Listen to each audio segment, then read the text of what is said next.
Sa ngalan ng Ama at ng Anak at ng Espiritu Santo, Amen. ang pagpapala ng ating Panginoong Heso Kristo, ang pag-ibig ng Diyos Ama, at ang makikipagkaisa ng Espiritu Santo naway sumainyong lahat. At sumainyo rin. Maligayang kabisahan po ng ating patrong si San Jose. Palakpakan natin ang Panginoon. Mga kapatid, aminin natin ang ating mga kasalanan upang tayo'y maging marapat gumanap sa banal na pagdiriwang. Inaamin ko sa makapangyarihang Diyos at sa inyo mga kapatid, na luba akong nagkasala sa isip, sa salita at sa gawa, at sa aking pagkukulang. Kaya isinasamo ko sa mahal na Birheng Maria, sa lahat ng mga anghel at mga banal, at sa inyo mga kapatid, na ako'y panalangin sa Panginoong ating Diyos. Tawaan tayo ng makapangyarihang Diyos, patawarin tayo sa ating mga kasalanan, at patnubayan tayo sa buhay na walang hanggan. Amen. Panginoon, kaawaan mo kami. Panginoon, kaawaan mo kami. Kristo, kaawaan mo kami. Kristo, kaawaan mo kami. Panginoon, kaawaan mo kami. Panginoon, kaawaan mo kami.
Manalangin tayo.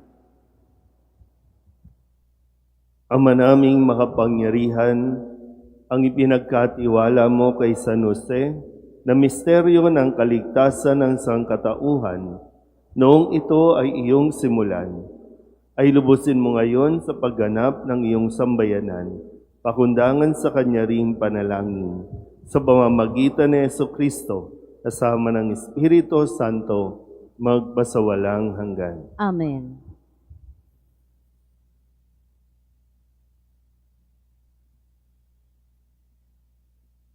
Pagbasa mula sa ikalawang aklat ni Samuel. Noong mga araw na iyon, sinabi ng Panginoon kay Nathan, "Ganito ang sabihin mo kay David, pagkamatay mo, isa sa iyong mga anak ang ipapalit ko sa iyo. Patatatagin ko ang kanyang kaharian. Siya ang magtatayo ng templo para sa akin, at sa kanyang angkan magmumula ang maghahari sa aking bayan. Kikilanlin ko siyang anak, at ako na may magiging ama niya. Magiging matatag ang iyong sambahayan. Ang iyong kahari ay hindi mawawaglit sa aking paningin, at mananatili ang iyong trono." Ang salita ng Diyos. Salamat sa Diyos. Lahi niya'y walang wakas, kailanmay hindi lilipas. Lahi niya'y walang wakas, kailanmay hindi lilipas. Pag-ibig mo poon na di nagmamaliw, ang sa tuwi-tuwina'y aking aawitin. Ang katapatan mo'y laging sasambitin. Yaong pag-ibig mo'y walang katapusan. Sintatag ng langit ang iyong katapatan. Lahi niya'y walang wakas, kailanmay hindi lilipas. Sabi mo, O poon, ikaw ay may tipan, na iyong ginawa kay David mong hirang, at iyo ang iyong pangakong iniwan. Isa sa lahi mo'y laging maghahari, ang kaharian mo ay mamamalagi. Lahi niya'y walang wakas, kailanmay hindi lilipas. Ako'y tatawaging Ama niya't Diyos, tagapagsanggalang niya't manunubos. Ang aking pangako sa Kanya'y iiral, at mananatili sa Kanya ang tipan. Lahi niya'y walang wakas, kailanmay hindi lilipas. Pagbasa mula sa sulat ni Apostol San Pablo sa mga taga-Roma. Mga kapatid, ipinangako ng Diyos kay Abraham at sa kanyang lahi na mamanahin nila ang sanlibutan, hindi dahil sa pagsunod niya sa kautusan, kundi sa kanyang pananalig sa Diyos, at sa gayon, siya'y pinawalang sala. Kaya nga ang pangako ay nababatay sa pananalig, upang ito'y maging isang kaloob sa lahi ni Abraham, hindi lamang sa mga sumusunod sa kautusan, kundi sa lahat ng nananalig sa Diyos tulad niya. Yamang siyang ama nating lahat.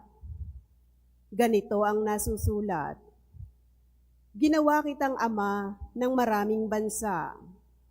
Ang pangakong ito ay may bisa sa harapan ng Diyos na kanyang pinananaligan, ang Diyos na bumubuhay sa mga patay at lumikha sa lahat ng bagay. Bagamat wala ng pag-asang magkaanak, nanalig pa rin si Abraham na siya'y magiging ama ng maraming bansa. Ayon sa sinabi niya, "Kasindami ng bituin ang magiging lahi mo." Kaya't dahil sa kanyang pananalig, siya'y pinawalang sala. Ang salita ng Diyos. Salamat sa Diyos.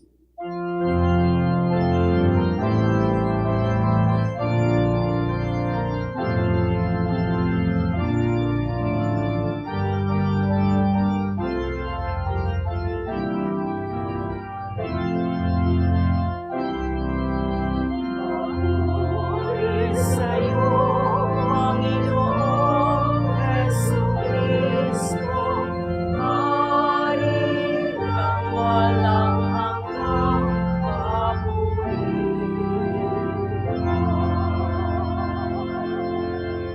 Purihin ang poong mahal sa angkin niyang kabutihan.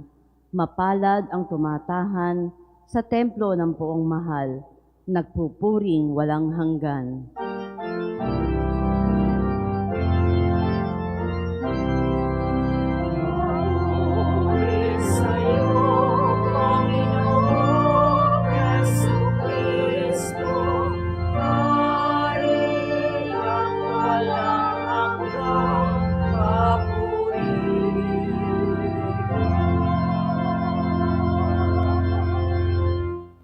Sumainyo ang Panginoon. At sumainyo rin. Ang mabuting balita ng Panginoon ayon kay San Lucas. Papuri sa iyo, Panginoon. Taon-taon, tuwing pista ng Pasko, ang mga magulang ni Jesus ay pumupunta sa Jerusalem. At nang 12 taon na siya, pumaroon sila gaya ng dati nilang ginagawa. Pagkatapos ng pista, sila'y umuwi na. Nagpaiwan si Jesus sa Jerusalem, ngunit hindi ito napansin ng kanyang mga magulang.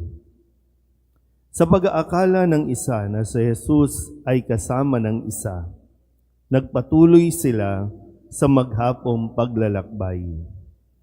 Nang malaman nilang hindi siya kasama, siya'y hinanap nila sa kanilang mga kamag-anak at kakilala. Hindi nila siya matagpuan, kaya't bumalik sila sa Jerusalem upang doon hanapin. At nang 3 araw, natagpuan nila si Jesus sa loob ng templo, nakaupong kasama ng mga guro.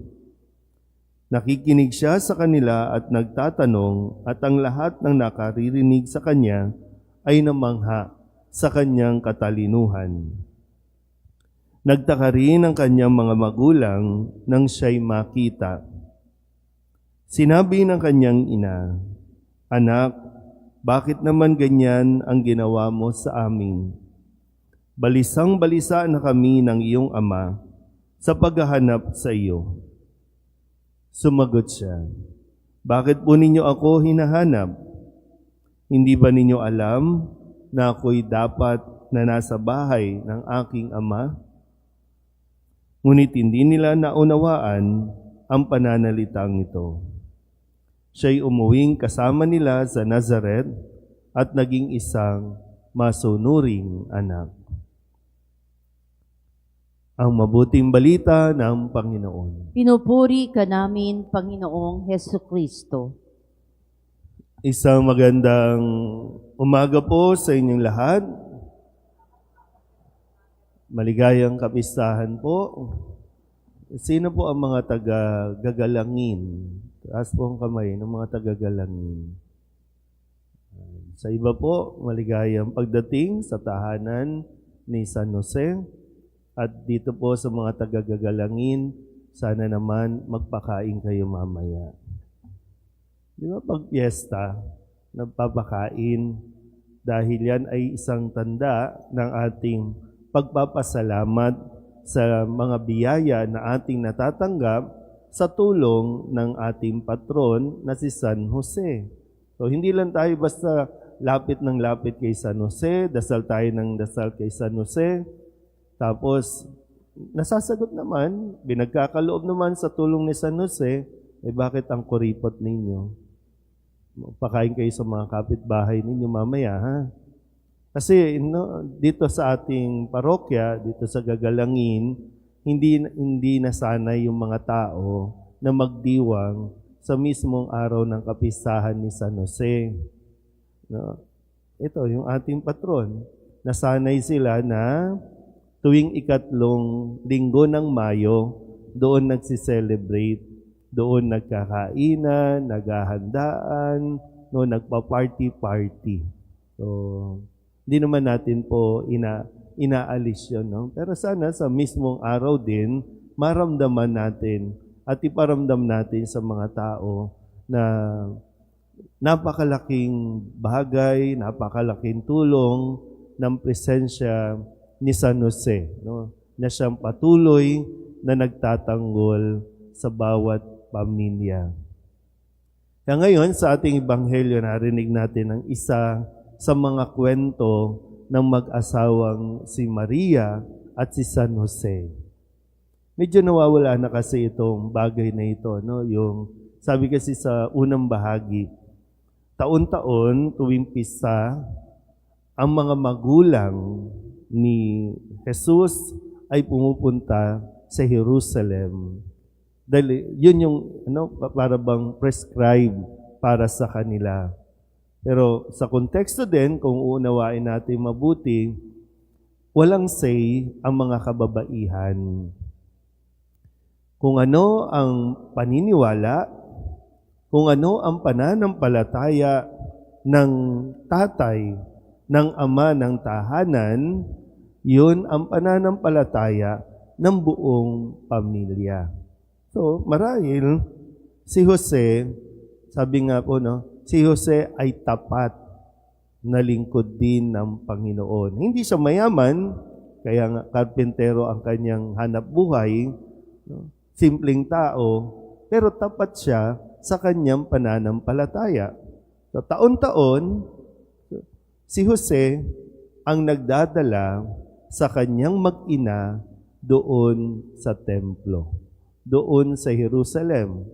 So, bakit ko ina-assume? Kasi si Jesus, nung siya ay 12 taong gulang na, nagpaiwan sa templo, sanay na siya doon sa templo, sanay siya doon sa lugar.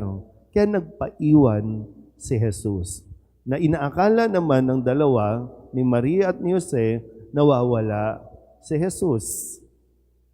Pero dito maganda po kasi yung halimbawa nitong dalawa, na nung nalaman nila na wala si Jesus, ang kanilang anak sa isa't isa, hindi sila nagsisihan. Hindi sila nagbatuhan ng, anak mo yan bakit hindi mo binantayan?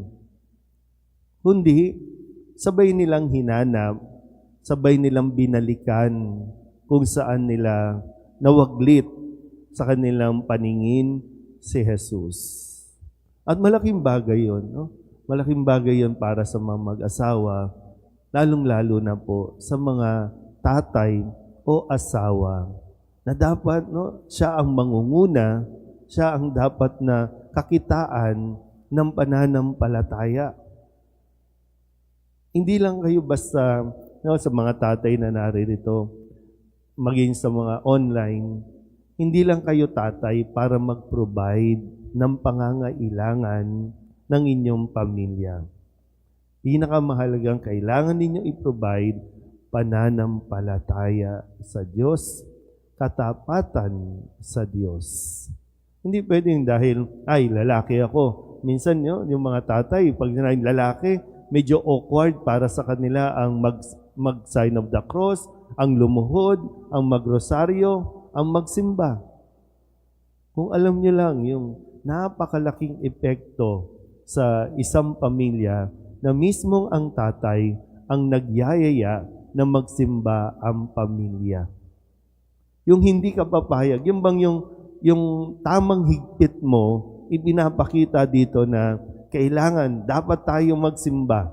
Magagalit ka at pagagalitan mo ang iyong mga anak kung hindi sila babangon at sasama sa iyo na magdasal o magsimba. Kung alam nyo lang, yung epekto niyan, sa umpisa, siyempre, mga bata, medyo matigas ang ulo, aayaw-ayaw pa yan, pero kung madidisiplina sa tamang paraan, hindi sa pangbubulyaw, hindi sa pagmumura, hindi sa pambubugbog o pagbibitaw ng mga masasakit na salita, kundi sa tamang pag-anyaya na ipinapakita sa mabuting gawa.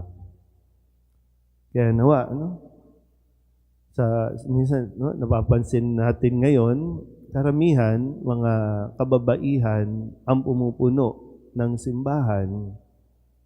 Nasaan ba yung mga asawa ninyo? Pinatay na? Baga kasi namamatay yung mga kalalakihan, Yung mga tatay ang unang namamatay. Katulad ni San Jose, naunang nawala Kaya meron tayong imahen dito ng La Muerte, no? Sa mga hindi po nakakaalam o hindi masyadong aware, ang imahen pong naririto, kasi nung una kong dating dito, sabi ko, nung namatay ba si Jesus, nandun si Jose? Yung pala si Jesus pala yung nandun doon. So, ito yung tagpo na kung saan ay, no, nung namatay si Jose, nandun pa si Jesus, nandun si Maria, no? At yan po yung imahe na yan. Ito yung tawag nating La Muerte, no, yung kamatayan ni San Jose. Pero nawa, no, hindi ko naman pinagdarasal na ngayon na, no. Pero nawa, sa lahat ng mga tatay, bago man ninyo iwan ang inyong mga pamilya, sana po ay talagang naipundar ninyo ang pinakamahalagang kailangan nila, yung pananampalataya na nagpapatatag sa kanila. Mawala man kayo sa mundong ito, magiging matatag ang iyong pamilya. Amen? Magsitayo ang lahat, ipahayag natin ang ating pananampalataya. Sumasampalataya ako Sa Diyos amang makapangyarihan sa lahat, na may gawa ng langit at lupa, sumasampalataya ako kay Jesucristo, iisang anak ng Diyos, Panginoon nating lahat. Nagkatawang tao siya, lalang na Espiritu Santo. Ipinanganak ni Santa Maria ang Birhen, pinagpakasakit ni Poncio Pilato, ipinako sa krus, namatay, inilibing, nanaog sa kinaroroonan ng mga yumao, na maikatlong araw na buhay na maguli, umakyat sa langit, naluklok sa kanan ng Diyos amang makapangyarihan sa lahat. Doon magmumula paririto at huhukom sa nangabubuhay at nangamamatay na tao. Sumasampalataya naman ako sa Diyos Espiritu Santo, sa banal na simbahang katolika, sa kasamahan ng mga banal, sa kapatawaran ng mga kasalanan, sa pagkabuhay na muli ng nangamatay na tao, at sa buhay na walang hanggan. Amen. kasama ni San Jose na isang lalaking marangal at may dakilang pananampalataya, ilapit natin sa Ama bilang isang pamilya ang lahat ng ating kahilingan.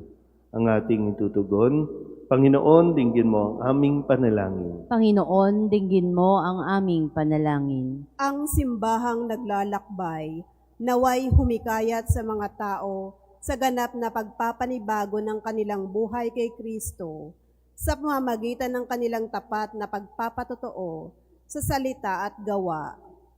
Manalangin tayo sa Panginoon. Panginoon, dinggin mo ang aming panalangin. Tulad ni San Jose, ang mga pinuno ng pamahalaan, naway hindi mabigo sa kanilang tungkuling pangalagaan ang kapakanan ng kanilang mga nasasakupan. Manalangin tayo sa Panginoon. Panginoon, dinggin mo ang aming panalangin. Ang mga mag-asawa naway magsama ng may pagkakasundo sa pamamagitan ng tiwala at pag-unawa sa isa't isa. Manalangin tayo sa Panginoon. Panginoon, dinggin mo ang aming panalangin.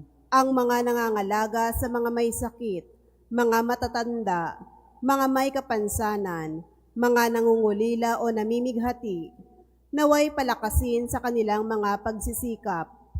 Manalangin tayo sa Panginoon. Panginoon, dinggin mo ang aming panalangin. Sa pamamagitan ni San Jose, ang mga namayapa ay magtamasa ng walang katapusang kapayapaan ng Diyos sa langit.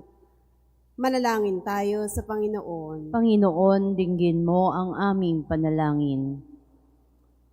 Idulog din natin sa Panginoon ang ating mga personal na kahilingan at mga panalangin para sa ating mga pamilya, kasama din ang mga kahilingan ng mga nanonood sa online. Lahat ng mga misang pasasalamat, espesyal na intensyon, agarang paggaling ng mga may sakit, tang lahat ng mga kaluluwa na iniling na ipagdasal sa misang ito.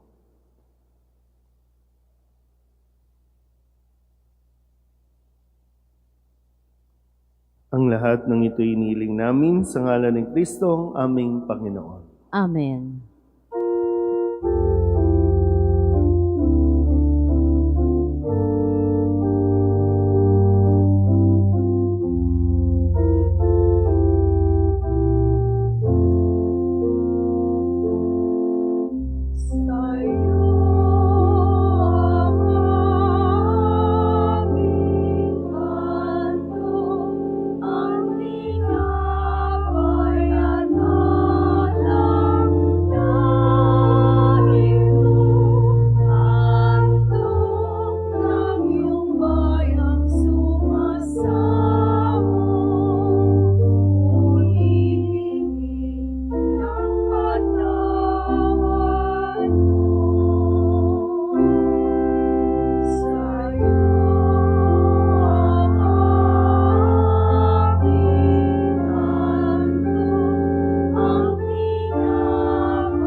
Manalangin kayo mga kapatid upang paghahain natin ay kalugdan ng Diyos Amang makapangyarihan. Tanggapin nawa ng Panginoon itong paghahain sa iyong mga kamay, sa kapurihan niya at karangalan, sa ating kapakinabangan at sa buong sambayanan niyang banal.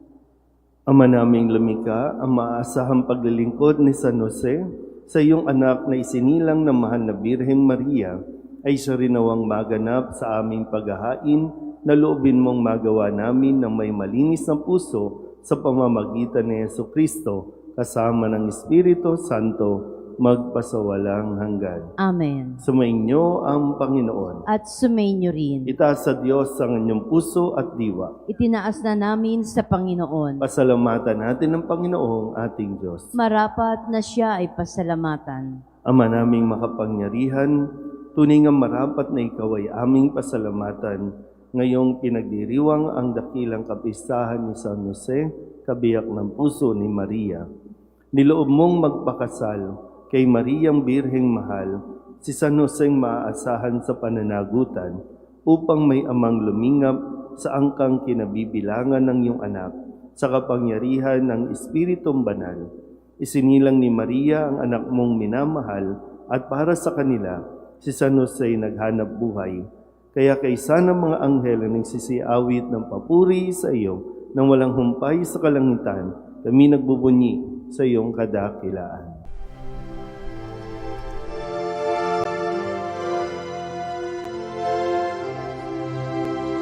Santo, Santo, Santo, Panginoong Diyos makapangyarihan, napupuno ang langit at lupa ng kalwalhatian mo. Hosana sa kaitaasan, pinagpalang na paririto sa ngalan ng Panginoon. Hosana sa kaitaasan.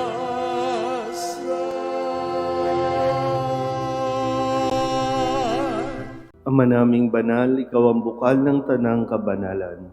Kaya't sa pamamagitan ng iyong Espiritu, gawin mong banal ang kaloob na ito upang para sa aming maging katawan at dugo ng aming Panginoong Jesucristo. Bago niya pinagtiis ang kusang loob na maging handog, hinawakan niyang tinapay, pinasalamatan kaniya, pinaghati-hati niya iyon, iniabot sa kanyang mga alagad at sinabi, "Tanggapin ninyong lahat ito at kanin, ito ang aking katawan na ihahandog para sa inyo."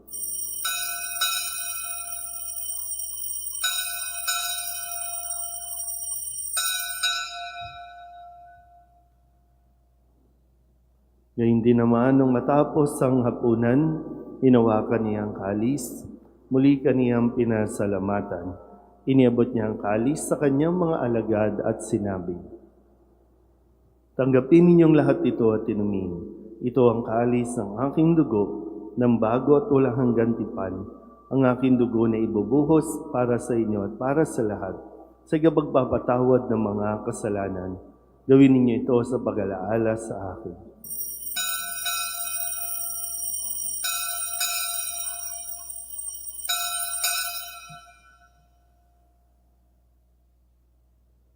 Ipagbunyi natin ang misteryo ng pananampalataya. Si Kristo'y namatay, si Kristo'y nabuhay, si Kristo'y babalik sa wakas ng panahon. Ama, ginagawa namin ngayon ang pag-alaala sa pagkamatay at muling pagkabuhay ng iyong anak. Kaya tiniaalay namin sa iyo ang tinapay na nagbibigay buhay at ang kalis na nagkakaloob ng kaligtasan. Kami nagpapasalamat dahil kami iyong minarapat na tumayo sa harap mo para maglingkod sa iyo. Isinasamo namin kami magsasalo-salo sa katawan at dugo ni Kristo ay mabuklod sa pagkakaisa sa pamamagitan ng Espiritu Santo. Ama, lingapin mo ang iyong simbahang laganap sa buong daigdig. Puspusin mo kami sa pag-ibig kay San Leon na aming Papa at ni Jose na aming Obispo at ng Tanang Kaparian. Alalahanin mo rin ang mga kapatid naming nahimlay na may pag-asang sila'y muling mabubuhay. gayon din ang lahat ng mga pumanaw. Kawaan mo sila at patuloyin sa iyong kaliwanagan. Kawaan mo at pagindapating kaming lahat na makasalo sa iyong buhay na walang wakas. Kaisa ng mahal na Birheng Maria na Ina ng Diyos, ng kabiyak ng puso niyang si San Jose.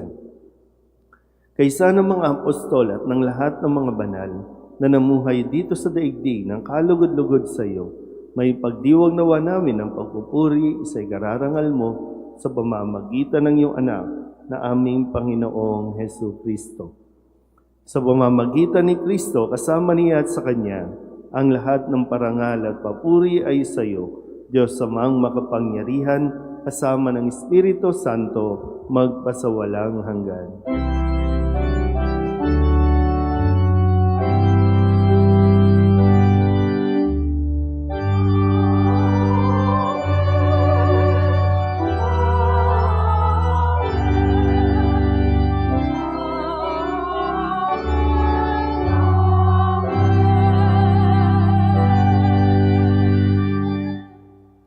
Sa tagubilin naman ang kagagaling na utos at turo ni Jesus sa Panginoon natin at Diyos, ipahayag natin ang lakas loob.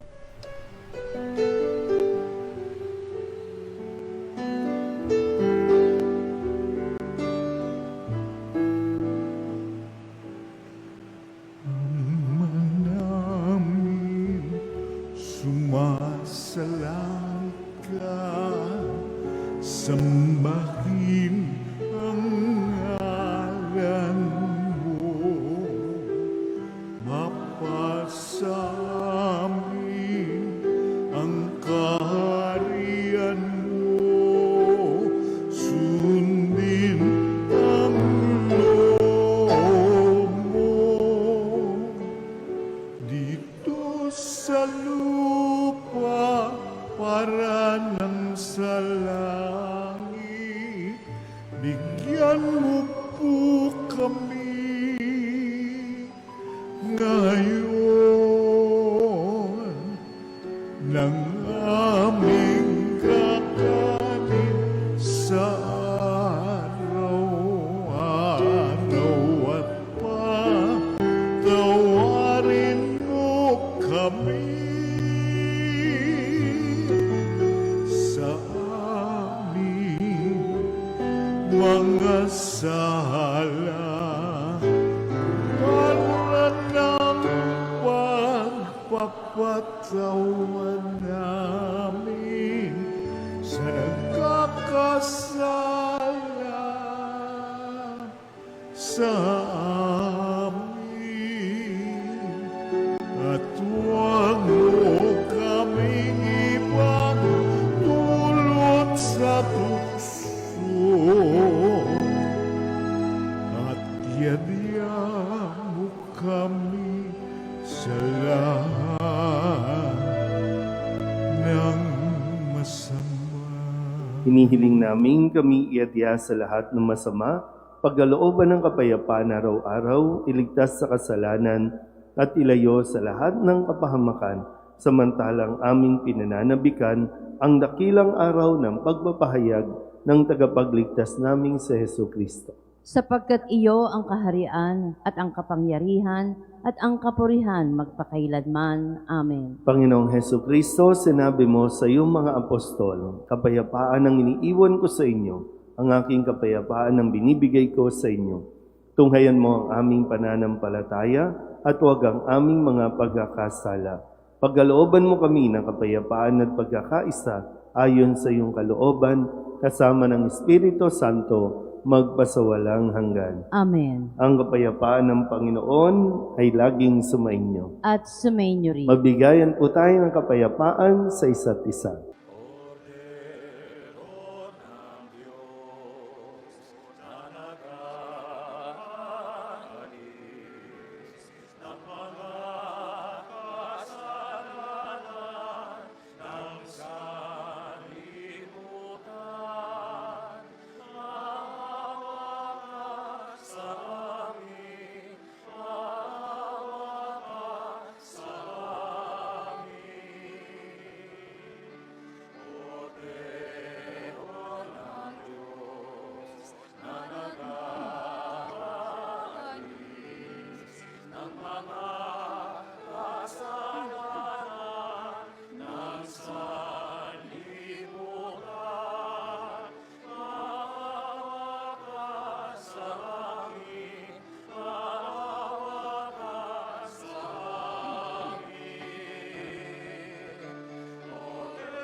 Ito ang kordero ng Diyos. Ito ang nag-aalis ng kasalanan ng sanlibutan. Mapalad ang mga inaanyayahan sa kanyang piging. Panginoon, hindi ako karapat-dapat na magpatuloy sa iyo, ngunit sa isang salita mo lamang ay gagaling na ako.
Manalangin tayo.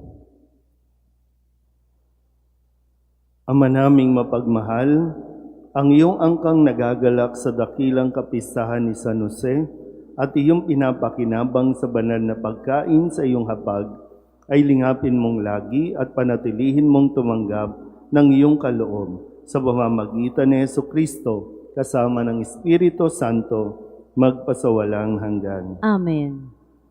Nais ko pong tawagin at anyayahan ng mga tatay na naririto para sa espesyal na panalangin para po sa inyo. Pwede pong pumunta sa unahan.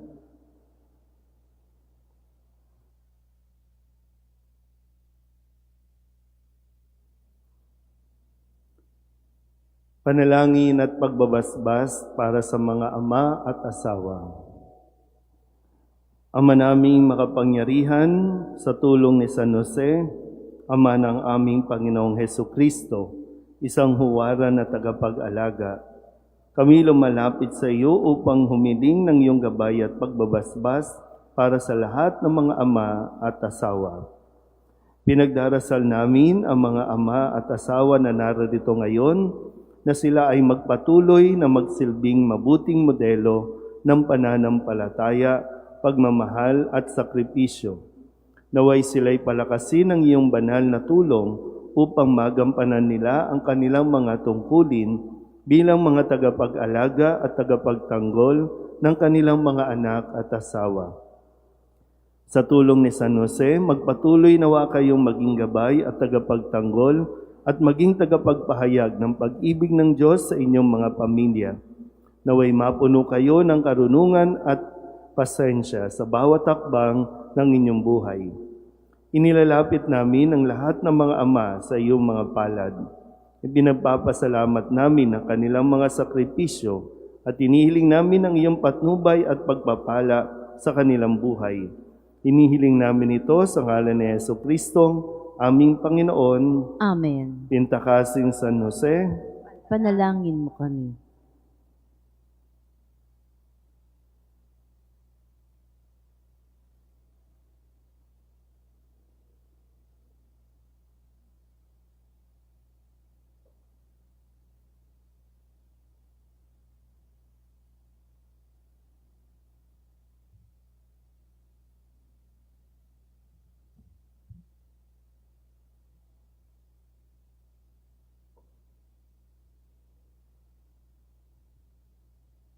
Palapakan natin ang mga ama at asawa na narito. Salamat po sa inyong pagdalo sa misa. Sumainyo ang Panginoon At sumainyo rin. at pagpalain kayo ng makapangyarihang Diyos, Ama at Anak at Espiritu Santo. Amen. Tapos ang banal na misa, humayo tayo sa kapayapaan ni Kristo. Salamat sa Diyos. Magandang umaga po. Nuestro Padre Jesus Nazareno, sinasamba ka namin, pinipintungo ka namin, aral mo ang aming buhay at kaligtasan. Nuestro Padre Jesus Nazareno, iligtas mo kami sa kasalanan. Ang krus mong kinamatayan ay sagisag ng aming kaligtasan. Nuestro Padre Jesus Nazareno, dinarangal ka na amin. Nuestro Padre Jesus Nazareno, nilulwalhati ka namin. Nuestro Padre Jesus Nazareno, dinarangal ka na amin. Nuestro Padre Jesus Nazareno, nilulwalhati ka namin.